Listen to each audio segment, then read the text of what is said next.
जय जय शङ्कर हर हर शङ्कर जय जय शङ्कर हर हर शङ्कर जय जय शङ्कर हर हर शङ्कर जय जय शङ्कर அத்வைத சாதனை தெய்வத்தின் குரல் 6ஆம் பாகம் மனன நிதித்தியாசனங்களின் பெருஞ்சிறப்பு.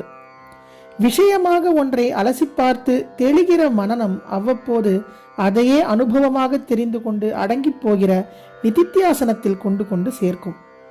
அப்புறம் அலசல் கிளசல் இல்லாமல் அதே சிந்தனைதான், தியானம்தான். அதை சொல்ல ஆச்சாரியாளுக்கு ஃபேவரட்டான ஒரு வாக்கியம் உண்டு. சமான பிரத்யய பிரவாக கரணம் என்பார். பல இடங்களில் இந்த வாக்கியத்தை போட்டிருக்கிறார். பின் குறிப்பு: உதாரணம், சூத்திர பாஷ்யம் 4:1.7-8, கீதா பாஷ்யம் 12.3. ஜலப்பிரவாகம் எப்படி ஒரே திசையாக ஒருமித்து பாய்கிறதோ அப்படி ஒரே விஷயமாக எண்ணம் ஒருமித்து போவதுதான் தியானம் என்று அர்த்தம். பிசிரே இல்லாமல் எப்படி எண்ணெயை விட்டால் கம்பி மாதிரி ஒரே சீராக விழுகிறதோ அப்படி தைல தாரவத் என்றும் சொல்வார். பின் குறிப்பு: கீதா பாஷ்யம் 12.3. முனிவர் என்று ஒரு வார்த்தை சொல்கிறோம்.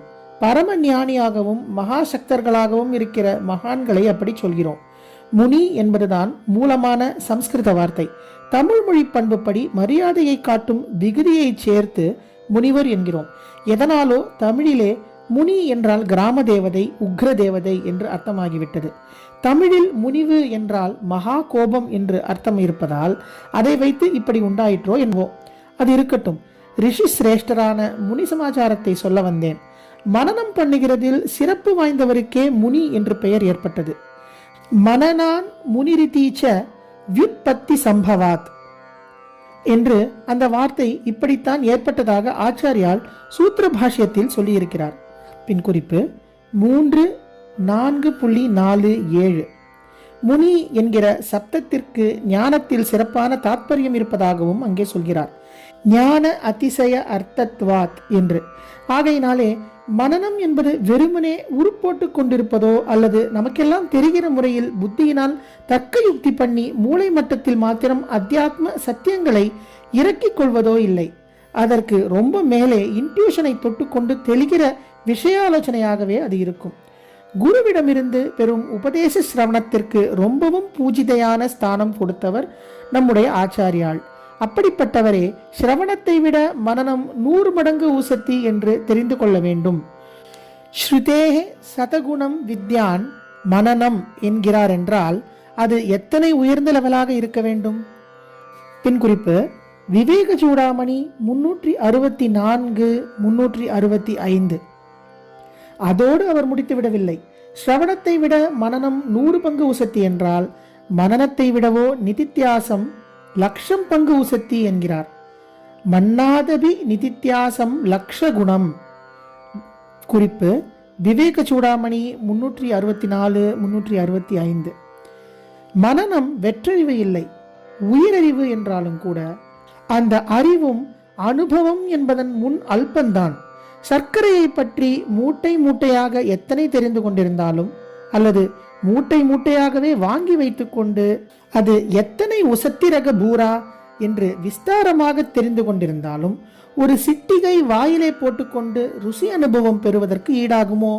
அதனால்தான் மனனத்தை விட நிதித்தியாசம் 1,00,000 மடங்கு என்கிறார். நிதித்தியாசத்திலும் ஒரே போடாக போட்டு இவன் சாஸ்வதமாக பிரம்மானுபவத்தில் நிலைத்து விடுவதில்லை.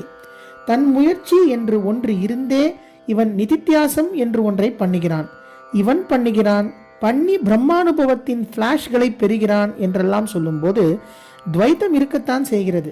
இப்படி பிரம்மானுபவம் மினுக்கிவிட்டு போகாமல் அந்த மின்னல் இவனை அப்படியே எலக்ட்ரோக்யூட் பண்ணி தனி ஜீவனாக இவன் இருப்பதை சாகடித்து அமிர்தமான பிரம்மமாகவே ஆக்குகிறது தான் முடிவு. அதுதான் சித்திஸ்தானம். சாதனை அப்படியே நின்று போய் சாதகனே சாத்தியமாகிவிடும் ஸ்தானம்.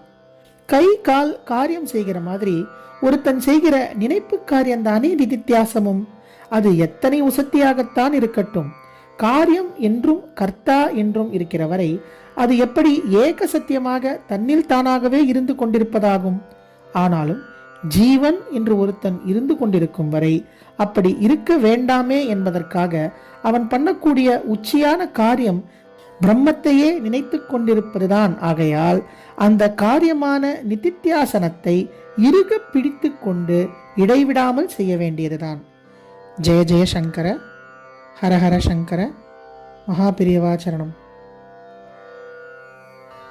जय जय शङ्कर हर हर शङ्कर जय जय शङ्कर हर हर शङ्कर जय जय शङ्कर।